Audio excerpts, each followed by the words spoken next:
How many times have you sat at a cafe or at a pub with a mate and said, you know what we should do? This world would be much better off if... I mean, we do that in a whole lot of other settings as well, don't we? We come up with the ideas of what would make this world better.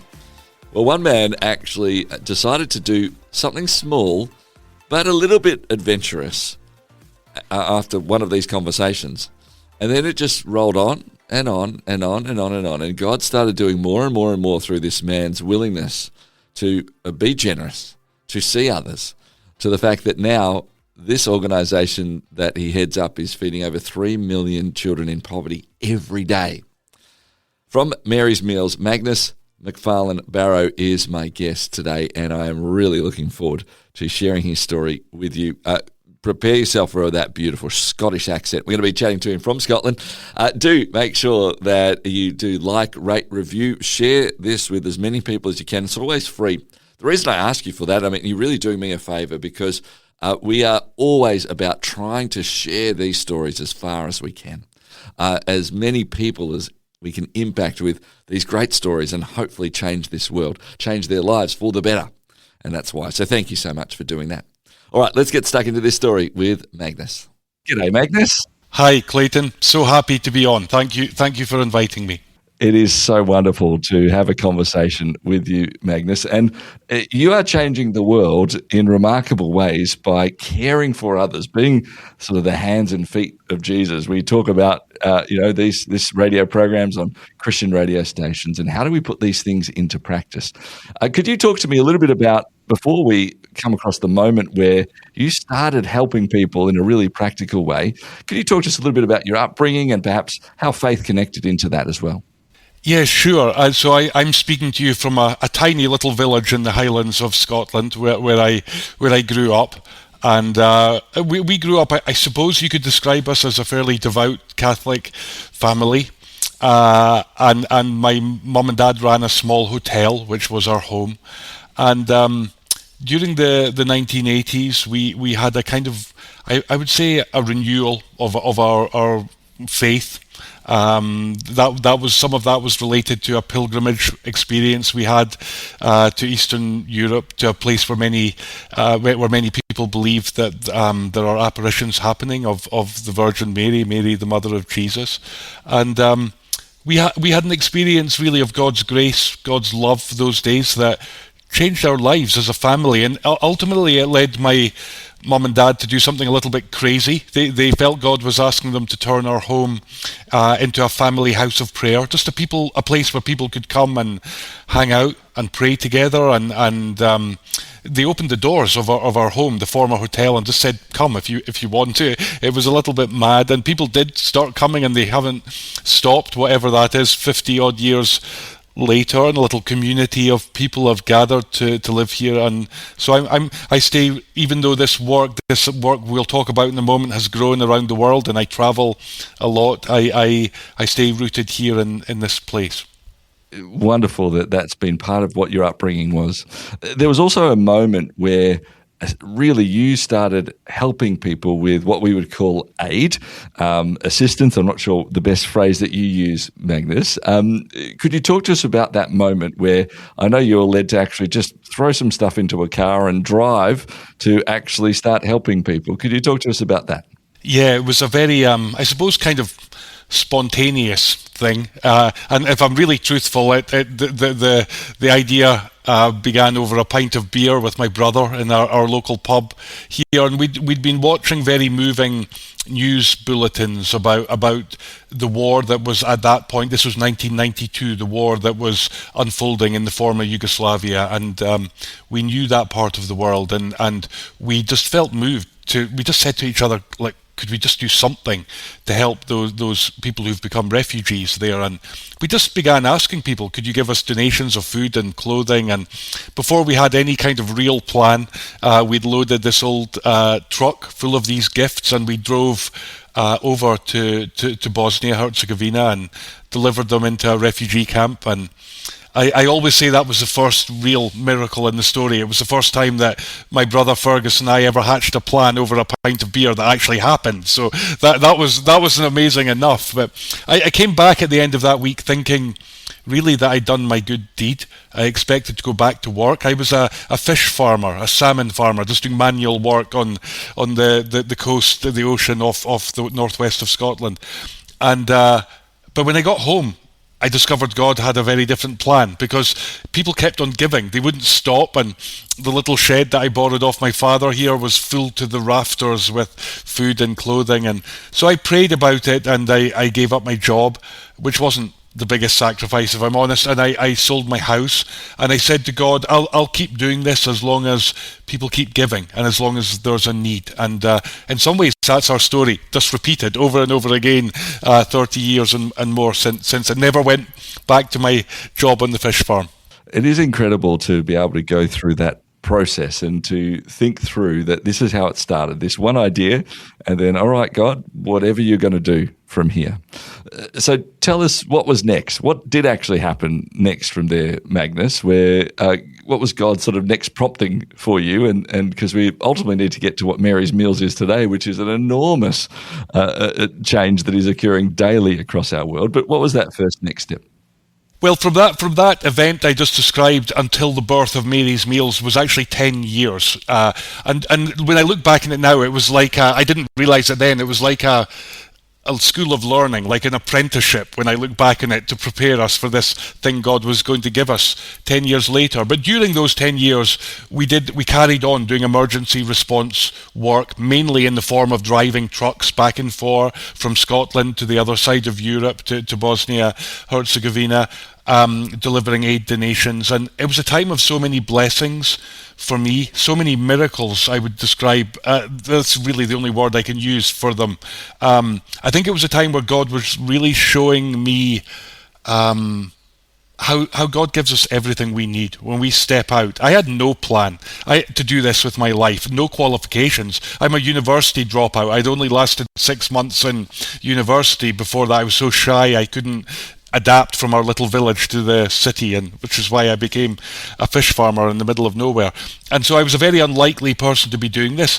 And God blessed me in so many ways, especially because I met my wife those days. She was a nurse who gave up her job to drive trucks to help the people in Bosnia. Turned out she was a much better truck driver than I was. It was a great preparation for a happy marriage. And but so many other blessings of I would describe as God's providence, where he was... I don't know if we've got time for me to share a story about that, but he was doing these things. It wasn't just that God was giving us what we needed every time. He was kind of making it clear it was him that was giving us what we needed in those situations. Go on, share the story, please. That'd be wonderful. Well, there was I could share many, but one particular one.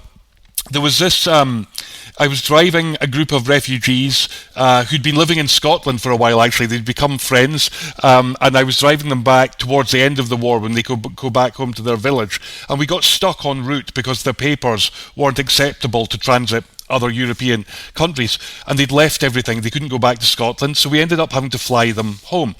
And we emptied our bank account, and I remember the exact amount we had. We had £4,200, and we spent it all to fly them home, and that was fine. It worked out, and I went back and transported their goods back to their home.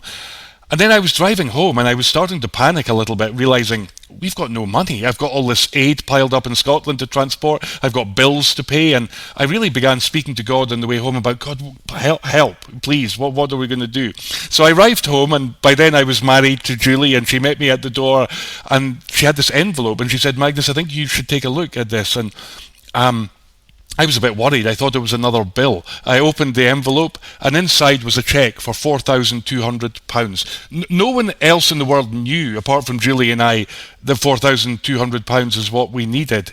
And in it was just a little note from a priest in Ireland who said, I don't want you to thank me for this. I don't ever need to hear from you. I just know that you need this right now. And that was it. And things like that just kept on happening those years. You know, I've done this show for close on 16, 17 years, and the amount of times that there's been a story similar to yours there, Magnus, where the exact amount of money has come through a completely unknown source that is unaware. Like, you could write a book of God seems to do this. This is what he seems to do. Are you willing to give it all, as it were? I'm going to replace it with something you weren't expecting. Absolutely, Clayton. And it's funny, isn't it? Because he could have given us £4,500 or £5,000. Would have been nice, but it was the exact amount, just so we knew it was him. It wasn't a coincidence. Yeah. So here it is. You keep doing more and more of this, driving, more and more helping refugees. As you said, more aid is coming to the shed in the backyard, and what is piling up, and more is occurring. When did that become something that you said, okay, maybe this is more than just me doing this and my family doing this now. I need to start expanding this to a bit more people? Yeah, I mean, quite early on, we registered a charity called Scottish International Relief. So those first 10 years we did in that name. And the work began going beyond that crisis in the former Yugoslavia. We began working in Romania, for example, with children who were HIV positive and who'd been abandoned in hospitals there. We began building homes for them. And again, it was a time of miracles and great learning for me, seeing how their lives were transformed. We thought we were building hospices where children could have a dignified death. And yet, in the years after that, I went back to the weddings of 3 girls we took out of that hospital. All of them had healthy children of their own in the years after that. And again, there, God was just showing me that even situations sometimes that just look completely hopeless, like there's no way forward, He can come into those places and make things new and transform lives. And in my experience, he so often does that through people who really love and who make radical decisions. And in that story in Romania, it was amazing Romanian volunteers who were giving up jobs to care for these kids, and through them God transformed the lives of those children. And that experience really encouraged me to keep going. And we began working in a number of countries in Latin America and Africa before we got to 2002 and Mary's Meals was finally unexpectedly born. Yeah. Well, let's talk about the start of Mary's Meals, and then we're going to come have a break and come back and sort of take more of the story. But how did Mary's Meals start? So 2002, it was a year of terrible famine, terrible hunger across southern Africa. Malawi was the worst affected country, many millions of people facing starvation. And we began working there for the first time that year, just carrying out a very simple emergency feeding program, buying food in cities with donations and taking them into villages where people were literally eating leaves of trees and roots of trees to survive. And so during the course of that project, I met this family. I went to meet them one morning, and the father of the family had just died. And the mother, Emma, when I met her, she was dying also, and she was lying on her floor. And she had her 6 children sitting around her. And I started talking to her oldest son. He was called Edward. He was 14 years of age. And at one point, maybe like any of us when we meet a young person, I found myself asking Edward, what's your hope for your life? What's your ambition in life? And he said to me, I'd like to have enough food to eat, and I'd like to go to school one day. And that was it. That was all of his ambition at 14 years of age. And that conversation with Edward really just led me to start thinking in a new way about the fact that millions of children in the world, like Edward, are missing school because they're working, because they're begging, just doing whatever they need to do to survive, and therefore they miss their education. They miss the only ladder out of poverty possible for them. They're having their future robbed from them by that hunger. And that's where we arrived at this idea of one daily meal every day in a place of education, to meet the immediate need of a child like Edward, but at the same time to bring them into the classroom to enable an education that could set them free. And so I love the fact that this work, we can talk about it I'm sure later, how it's grown around the world, but it was prompted just by the words of that child.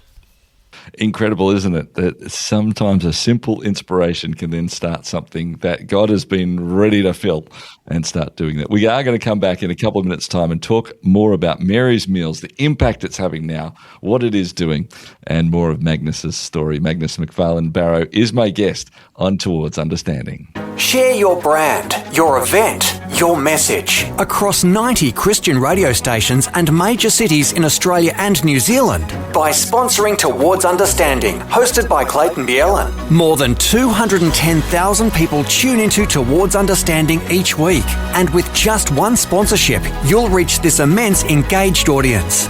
Find out more about this exciting and unique opportunity now on the sponsorship page at positivemedia.com.au. We talked about Mary's Meals. It started, Magnus, from this one encounter you had with this young boy who said, look, my dreams at 14 is just to be able to eat and to go to school, as he was facing this severe famine in Africa.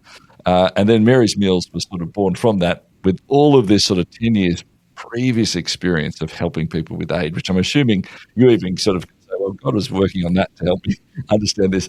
Take us through how Mary's Meal then sort of kicked off and the response that occurred.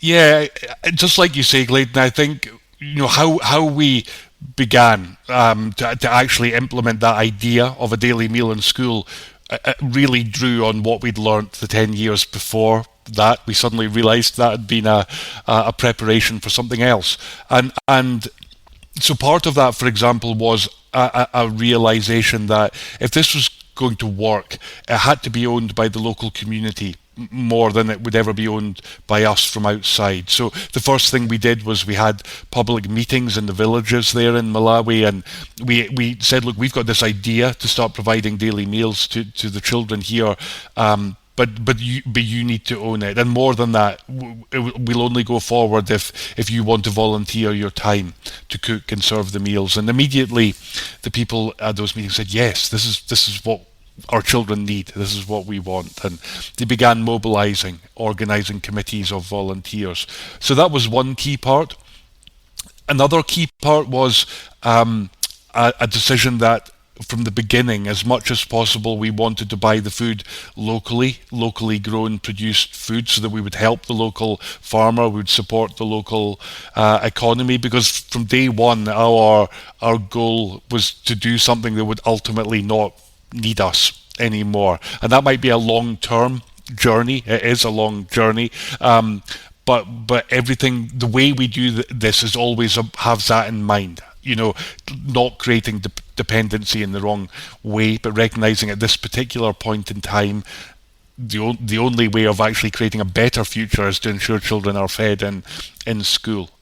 So that community ownership is huge, and that local food procurement is huge. And then we also dared to give this the name Mary's Meals, named after Mary, the mother of Jesus, a mother who knew what it was to be a refugee. I'm sure a mother who knew the struggle of feeding her own child Jesus at times, and so we began.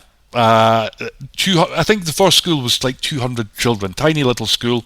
Almost immediately we could see this wasn't just a nice idea, it was something that was actually going to work, because straight away children who'd never been to school before began coming because of the promise of a meal. Children who had previously just been coming some days began coming every day because of that promise of food. And then over a longer period of time, the teachers began coming to us and talking about this incredible transformation in academic performance. Children who'd previously just been too hungry to learn, falling asleep in class or sick, began engaging and learning and progressing through school. So we realised this very little simple intervention is really having this enormous impact. So that was just the beginning.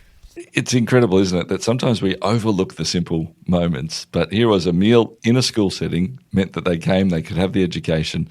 But then, of course, the flow-on effects of that go for their family. They can hopefully get a better job and have a better income and a better community environment, and ultimately generations get changed from meals at school. It is truly remarkable. It just goes on, Clayton, and it's one of the really wonderful things now about getting a bit old is being able to go back to those communities and meet young adults who ate Mary's Meals at school, and for them to say, I never would have stepped inside a classroom if it wasn't for Mary's Meals, or I might not be alive if it wasn't for Mary's Meals. And there they are, like in further education or in paid employment, or they've started businesses, or they are now the leaders who are going to change things, who are going to lead an escape from poverty and dependence on aid in their communities. Quite a number of them work for Mary's Meals today, people who formerly ate Mary's Meals at school. So it's beautiful to see, as you say, like that's very, very simple little thing we do. The ramifications just go on and on. So take us through the journey then. Here it was, you started with 200 kids in a school. Take us through that remarkable journey where now there's 3 million kids a day that are being fed. It's truly remarkable. Yeah, no, it is crazy actually. So it's been one step at a time, really. So, we started in that one school in Malawi, and before long, the neighbouring school down the road came to us and said, "Can we have Mary's Meals as well, please?" And we said yes, and then the next one and the next one. So just in Malawi alone today, there would be I think it's about 1.3 million children in Malawi eat Mary's Meals every day. There's over 50,000 Malawian volunteers giving their time every day to cook and serve the meals, and they are most often people who are living in real poverty themselves, and yet choosing to give this gift that they can bring, which is their time, to do that work.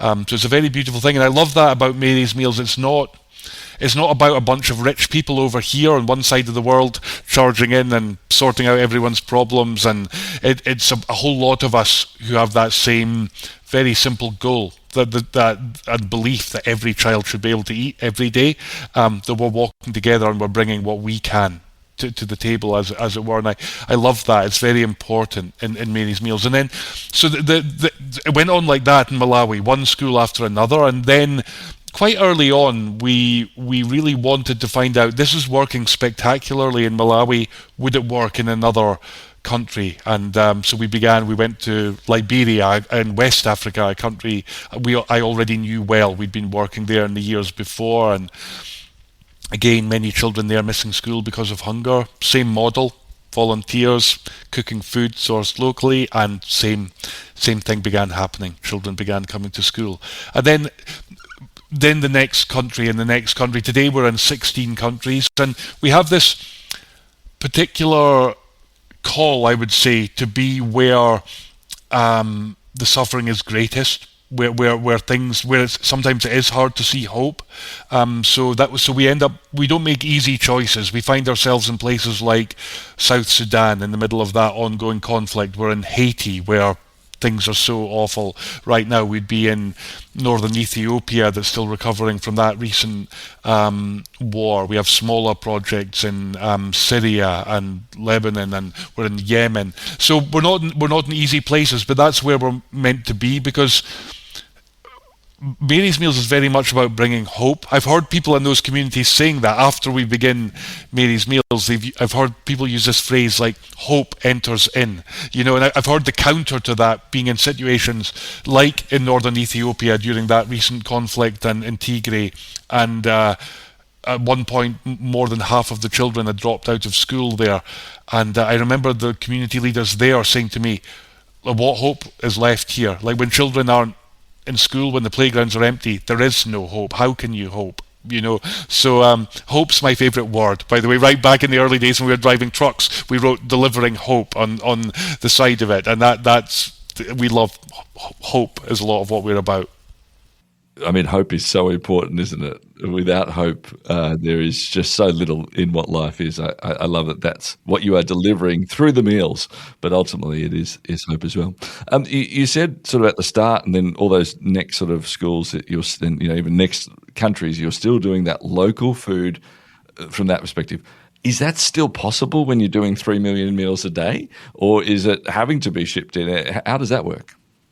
Yeah, no, it's a great question. So it's not always possible, and obviously the overwhelming priority is to make sure every child eats every day. So sometimes we do need to import food in a war situation. For example, in Haiti today, there isn't enough food always locally, so sometimes we're having to import.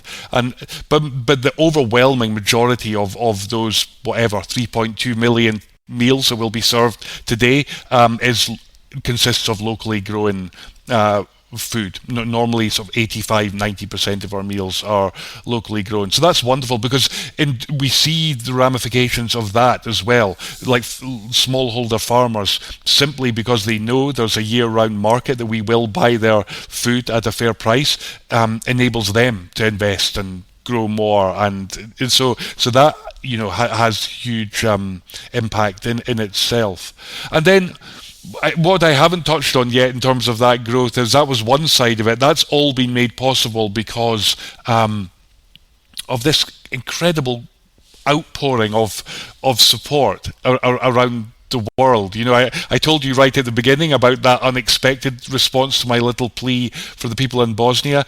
With Mary's Meals, when Mary's Meals was born, it's like it turbocharged that, and it's almost just been like there's this wave of goodness that's been unending, and that's why we've been able to grow and reach so many children today. And so we have lots of national Mary's Meals organizations where people are raising awareness and fundraising all over Europe and in North America and Australia, and most of the work is done by volunteers. And when I think about Mary's Meals around the world today, I suppose I just think about it like a series of lots and lots of little acts of love. Like none of us doing anything spectacular on our own, but when we're all doing what we can, and together, this incredible thing's happening. Let's take a moment just now before we ask a few more questions. If you want to support Mary's Meals, here in Australia, it's tax deductible as well. $34.80 feeds a child in a place of education, so for an entire school year. $34.80. So head to marysmeals.org.au to get involved there, and maybe it's one child, maybe it's many children you'd like to support in that way. marysmeals.org.au. You can read up more on the story and donate there, marysmeals.org.au. Magnus, I'd love to ask some personal reflections as you sort of look back on this remarkable I was about to say achievement, but it's a remarkable hope-giving, to more use your term. Here, so many people around the world are involved, and you are obviously very humble in that way that it's not you doing all of this. But God has given you the leadership mantle. God has given you the vision to start those things. Could you possibly have either imagined where you are now when you first did that very first one with your brother and said, well, hold on, let's drive a car across?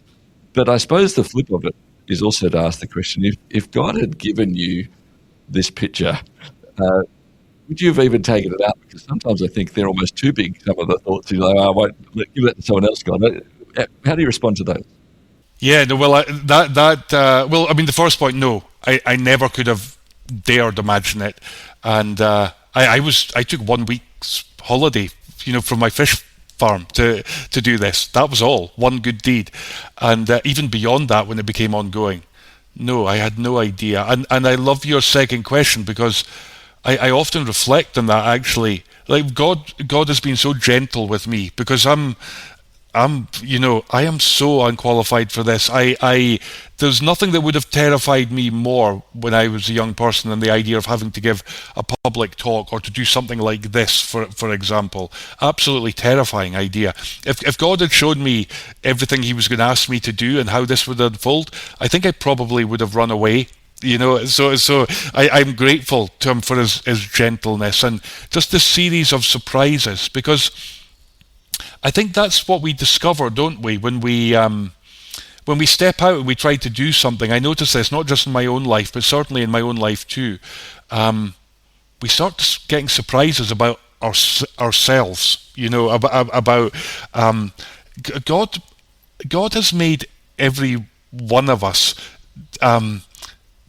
to do good things. It says that in Scripture somewhere, that we are handmade by God, and I love that idea, to do good things prepared in advance for us to do. And that's one of my favourite bits of Scripture, this idea that we are called to do good things that no one else is going to ever do. They're unique to us. And I believe every one of us is given an opportunity to do good things. We all end up doing different things in life. It's not about all of us giving up our jobs and ending up leading something like Mary's Meals. Of course not. But all of us, I think, become more fully human when we start stepping out of our comfort zone and we start giving in so many different ways, not just in this Mary's Meals way, but giving of ourselves. Like that can just be in the form of us using our talents or just our presence to help someone else who's in need. Every time we do that, we discover something more beautiful about ourselves. I didn't like myself very much when I was younger. I didn't think I could do anything important. I didn't think I could really help anyone. I had no confidence about any of those things. And over these years, and even now, it's still a journey. Just learning that God made me for a reason, and He made every person for a reason, and we're beautifully made. And one other thing on that's fascinated me in this journey. There's so many reasons why I think I've got the best job in the whole world. Of that, I have no doubt. But one of those reasons is over and over again, I get to meet people who are extraordinarily generous, people who are giving in lots of different ways. And something I notice in that is the people I've met who give in the most incredible ways, most profoundly, are invariably the happiest people I know. They're the people with the most joy, even in that act. Of people who spectacularly give everything away tend to be just incredibly peaceful and joyful, and they know who they are. We're not all called to give everything away, but I do.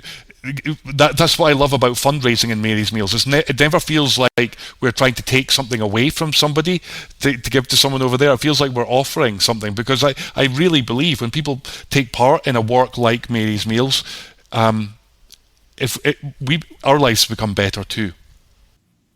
I fully agree and have always carried the phrase around that, giving actually changes two people, right? It's the person who you're giving to, there's a change that happens in their life, but ultimately, and it's always for the good of us as we're willing to give. There's something more that happens and changes in us. And I think it's an opportunity. It's always an opportunity to grow and to change for the better. It's wonderful in that regard. Yeah. Magnus, I do want to talk to you also, just briefly as we do wrap up, around this idea of what it means to be based where you are, like literally physically based where you are, because I think, one of the very unique things which I've loved about your story is that, from when you started all those years ago, you sort of were working out in the back shed, and here you are running over 3 million meals every day for people around the world. You'd think, well, you might have upgraded to another spot, or maybe it's a better place to be somewhere else in the world, in a bigger building or something. You're still literally out of the same shed working from there. Talk to us about that. Is it deliberate decision? Is it actually this just feels like the right place to be where it's centered? Well, it wasn't a deliberate decision in the first place, like so many things with Mary's Meals. In fact, there was a point a few years in when we were growing and there were the first sort of staff team building. I thought, well, we better knock this shed down and build something bigger. And a wiser person than me said, I don't think you should knock the shed down. You might regret that. And then it did become, over the years, a more deliberate choice to because, as you say, it's a bit crazy in the way staying here. With all the travel and everything involved, we're not in the most convenient place. But I stay here for a few reasons. First of all, the story I told you at the very beginning of my mum and dad turning our former family home into a retreat, a place of prayer. Mary's Meals for me is a fruit of prayer. Without the prayer that came first in the story of Mary's Meals, it never would have been born. I firmly believe that. So I like to stay here in this praying community, and I like the idea of the shed because it's symbolic of something simple and humble, in the right way, not a false humility, but really it's a reminder, to keep because I think one of the most important things we have to do as this work grows is stay humble in the sense of recognizing that we're not saviors, we're not here to save the world in our own right, we can't solve everything, but we can do something and do it very well. So that kind of humility, and just that simpleness of the focus on that thing and not pretending that we're experts in all sorts of things. So the shed speaks to some of that, I think. And the shed itself represents an important act of generosity, which was my dad, my father, who said back then when I said, "Can I just borrow your shed for a week, Dad?"